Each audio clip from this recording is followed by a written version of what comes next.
Praise God. Praise God. God is good all the time. And all the time. God is good. Praise God. Praise God.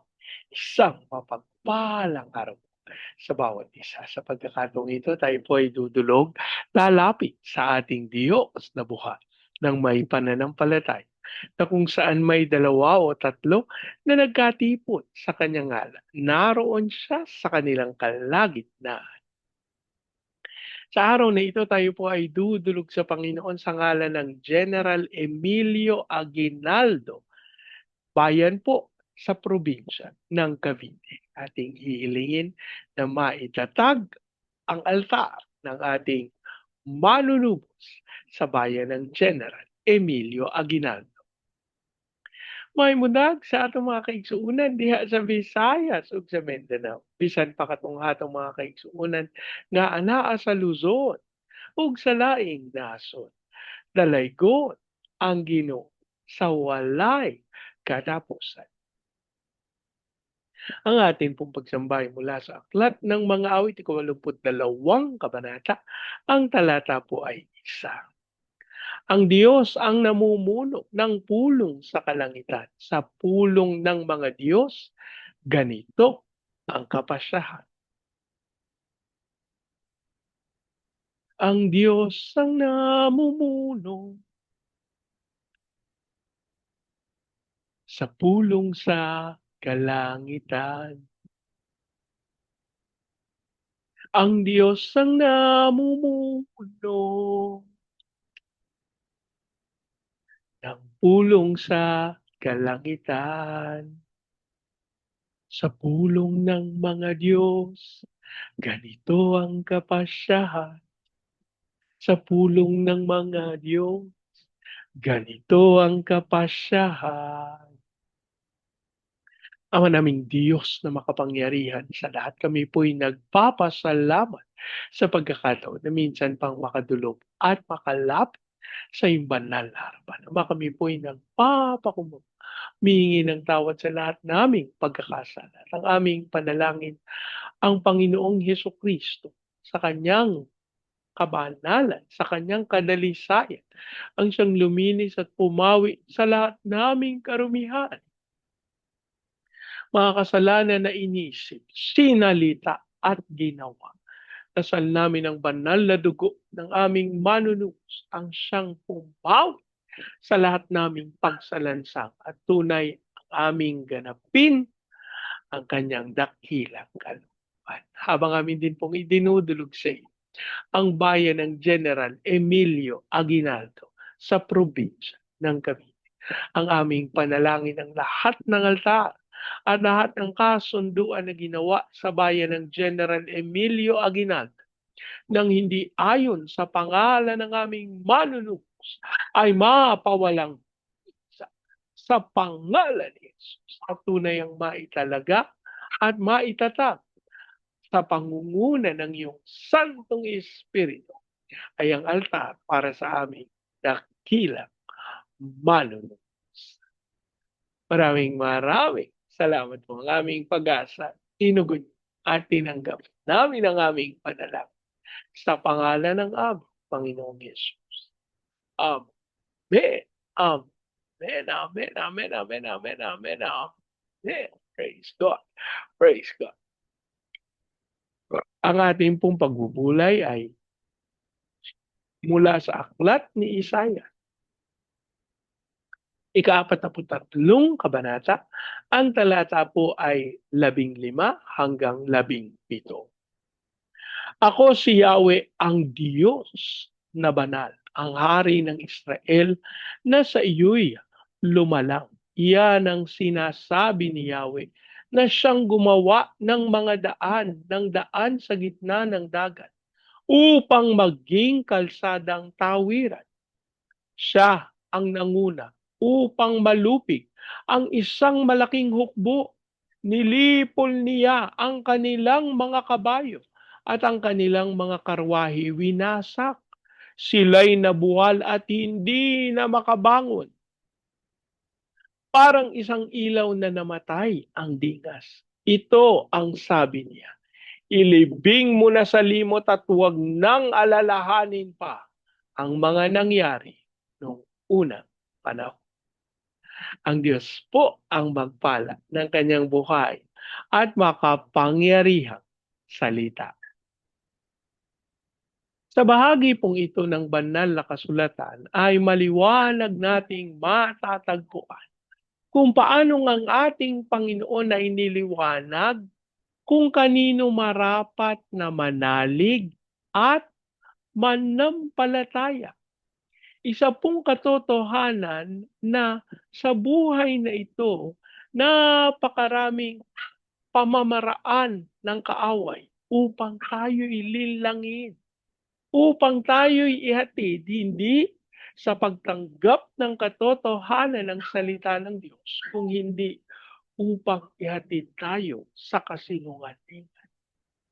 Mga kapatid, napakahalaga na ang salita ng Diyos ang siyang ating ginagamit na patnubay sa ating pang-araw-araw na paglalakbay. Ang sabi po ng salita ng Diyos sa talata 15, ako si Yahweh ang iyong Diyos na banal. Isa pong napakahalagang katangian ng ating Panginoon, ang siyang pagiging banal. At hindi po natin maaring iisantabi na samantalang ang Diyos na ating pinaglilingkuran ay lumalakad sa landas ng kabanalan, pero tayong mga sumusunod sa Kanya ay sa landas ng kasinungalingan o sa landas na hindi maghahatid sa atin sa Kanyang katwiran. Kung inyo pong mapapansin yung atin pong background, ano po, na ang sinasabi niya, 2026 is still the year of our Lord. Kasi marami po ang nagsasabi na ang 2026 daw ay taon ng nag-aapoy na kabayo. Diyos ko, Panginoon, walang galang na sa mga kabayo. Pero alam niyo po, sa katotohanan, mga kapatid, ito po yung sinasabi natin na kasinungalingan na ginagamit ng kaaway upang tayo'y maihatid sa kabalintunaan ng pananampalataya. Yung dapat pananampalataya na yung landas na lalakaran mo. Pero sa kadahilan ng naloko ka ng kaaway, ikaw ay natukso na lumakad hindi sa landas ng katwiran, ang lalakaran mo ay ang landas ng laman. Bernie, wala namang sinabi dyan. Ang sinabi lang dyan, si Yahweh ang iyong Diyos na banal. Samantalang ito po ay totoo. Ano po? Pero, mapapatunayan po natin na kapag yung landas na tinahak natin ay hindi yung landas ng kabanalan ng ating Panginoon, ihahatid po tayo nito sa siguradong kapahamakan. Alam niyo po mga kapatid, isang katotohanan na ang Panginoon ay patuloy na nangungusap sa atin. Nagpapahayag ng kanyang katotohanan. Nagpapahayag ng mga kapamaraanan upang tunay na maihatid sa katwiran ang mga lingkod ng Diyos. Alam niyo po, isa sa ating binibigyang pansin sa ating pananalangin ay hindi lang yung ating mga prayer items.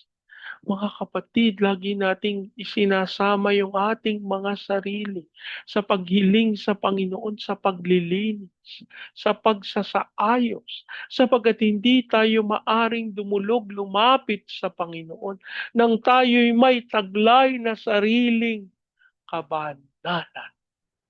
Ang kabanalan po na itinuturing ng salita ng Diyos at ng ating Panginoon ay hindi ang kabanalan ng laman, kung hindi bagkus ang kabanalan ng Espiritu. At ito'y posible lamang sa pamamagitan ng paglakad sa katwiran na itinakda at itinalaga ng ating Diyos na buhay. Bernie, lahat tayo ay nagkasala at walang nakaabot sa kaluwalhatian ng Diyos. Paano natin malalakaran ang landas ng kabanalan ng Ama kung ganito ang ating kalagayan? Sa pong katotohanan na hindi natin kayang lumakad sa kabanalan, sa landas ng kabanalan ng ating Panginoon sa pamamagitan ng sarili nating kakayanan. Sapagkat limitado po yung ating pagkaunawa. Kung inyo pong maaalala nung pagkakataon na hinahanap ng Panginoon yung kanyang kapatid kay Cain, sabi, Cain, nasaan ang iyong kapatid? Saan sagot po ni Cain? Bakit? Ako ba tagatago ng kapatid ko? Samantalang batid ng Panginoon na kanyang pinaslang ang kanyang kapatid. Nais ng Panginoon na marinig ang kanyang paliwanag. At dito po tayo, ito po yung gusto kong bigyang diin mga kapatid. Sa ating Panginoon, samantalang nakikita, nababatid niya ang katotohanan sa gitna ng lahat ng mga pagdidesisyon na ating ginagawa. Magtatanong pa rin siya. Isa pong kakatuwaan, ako po tunay na nagpapasalamat, namamangha, sapagkat hindi po tayo agad na ihahatid ng ating Diyos sa paghukom. Nais ng Panginoon na tayo'y makapagpaliwanag. Nais ng Panginoon na mabatid ang mga kadahilanan sa mga desisyon na ating ginagawa. At sa pagkakataong tayo'y may sapat na dahilan kahit batid ng Panginoon. Ang katotohanan sa lahat ng ito, alam niyo po, ang ating Diyos ay Diyos na mahabagin. Kaya hindi po tayo pwedeng basta-basta gumawa ng kwento sa Panginoon. Ganun ba? Nakikinig pala ang Diyos. Pwede akong gumawa ng sarili kong kwento. Ako kapatid, ang ating Diyos ay Diyos ng katuwiran, ng katoto sa pagkakataon na ikaw ay lumakad sa landas ng kasinungalingan. Niwala ka kapatid, samantalang maari kang iligtas ng Panginoon at makagawa siya ng kapamaraan upang ihatid ka sa siguradong kapahamakan. Aba, kapag ikay nagsinungaling, pinili mong huwag panampalatayanan yung kanyang kahabagan. Ano pala ang sinasabi mo, Bernie? Katulad po ng mga naganap nung una. Kapag ang Diyos ay nagtatanong, ang isasagot po, samantalang totoo po, ikaw ay nagkamali, umamin ka, magpakumbaba ka sa kadahilanan po na hindi ganap ang aking kaunawaan, kaya akin pong nagawa ang bagay na ito. Ano po? Kina Eva at kay Adan, nung sila po nahuli. Kasi sabi ni Adan, sabi ng Panginoon, nasaan kaya si Adan? Hinahanap, sabi ni Adan, ako po'y nagtatago. Sabi ng Panginoon, at bakit ka nagtatago? Sapagkat ako po'y hubad. At sinong nagsabi sa iyo na hubad ka? Sapagkat yun pong babae na inyong ipinagkaloob sa akin. Binigyan po ako ng bunga ng puno ng pagkakaalam ng mabuti at masama. Alam niyo po sa katotohanan, marapat ang kahusgahan ng Panginoon dapat buhay. Ano po? Sapagkat ang hindi pagtitiwala sa Panginoon ay equivalent sa paglalapastangan sa Kanya. At kung nilalapastangan natin ang Panginoon, bakit tayo papayagan ng Panginoon na manatiling nabubuhay? Di kung mabubuhay tayo, magpapatuloy ang ating paglapastangan sa Kanya. Gayunman, sina Adan at Eva inihatid po ng Panginoon sa katotohanan sa pamamagitan ng mga husga ay pinagkaloob at ipinataw sa kanila. Ano ngayon ang sinasabi mo, Bernie, kapag kami nagtapat sa Panginoon, base dun sa mga proyekto na meron kami, na kami nagsinungaling at gumawa ng sarili naming kwento, opo kapatid, kaibigan. Kapag iyong ginawa ng kwento ang Panginoon at ikaw ay nagsinungaling, binibigyan mo ng kadahilanan ng Diyos para ganapin sa iyo ang husga ayon sa kasalanan na iyong ginawa. Ito yung nga, Bernie, pwede nga akong gumawa ng sarili kong kwento. Hindi rin po. Sapagat batid ng Diyos ang katotohanan. Pero, pari ka pong magpakumbaba. Mingi ng tawad at aminin sa na wala kang magagawa kung hindi siya sasama. Mga kapatid, sa oras na ito, nais kong kaniyahan ng bawat isa. Maaring matagal ka nang kumikilala sa Panginoon, pero nabuhay ka sa kasinungalingan. Nabuhay ka sa landas na hindi katotohanan ang iyong nilalakad. Aking panalangin sa pangalan ng aming Panginoong Kristo, yung mabatid ang katotohanan ng pagpapakumbaba at pag-amin sa anumang kasalanan na iyong nagawa. At sa pangalan ni Jesus, tayo'y nananalig na dadaloy sa iyong kanyang kapatawaran. At tunay, ikaw ay lalakad sa landas ng kabanalan, hindi ng iyong sariling kabanalan, kung hindi sa landas ng kabanalan ng ating tagapagligtas. Manalangin tayo. Ama naming Diyos na makapangyarihan sa lahat, kami po'y nagpapakumbaba. Umaamin sa mga pagsalansang na aming nagawa. Kami po'y linisin ng banal na dugo ng aming manus. Aming idinadalangin sa oras na ito, Ama, sa pangunguna ng iyong Santong Espiritu. Idinideklara ko ang iyong pagtatatag ng altar sa buhay ng iyong mga anak. Ngunit, Panginoon, sa pagkakataon na meron kang matagpuan na hadlang, ang aming panalangin sa kapangyarihan ng Santong Espiritu. Mapawi ang lahat ng ito at ang manatili ang katotohanan na galing sa iyong banal na ang aming panalangin na matunay.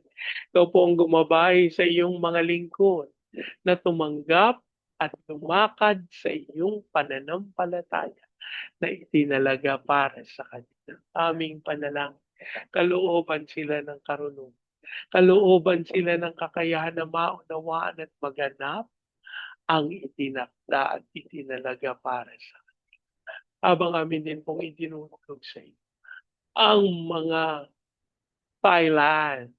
Thailanders, Lord God, na nangangailangan ng pag-asa, ng kaligtasan na nagmumula sa iyo. Sa pangalan ni Jesus, ang aming hiling tunay, mapangyari ang iyong dakilang kalooban, panglumakad ang mga bansa sa iyong katwiran. At ang aming panalangin tunay, magkaroon ng kaganapan ng pagsama ng iyong Santong Espiritu para sa iyo.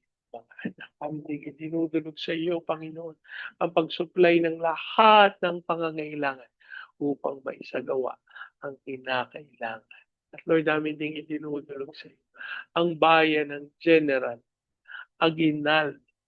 Lord, ikaw po ang kumilos ng may kapangyarihan.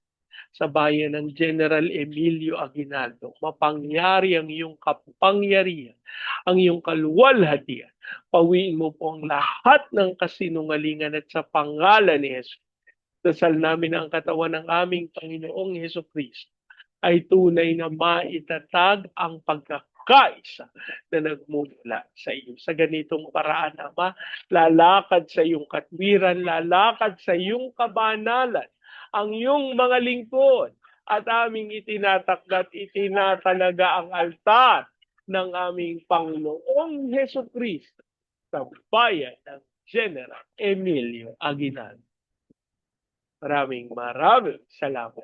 Habang amin din pong idinudulog sa iyo, Panginoon, ang pagkilos ng may kapangyarihan sa aming mga misyonero sa iba't ibang panig ng daigdig.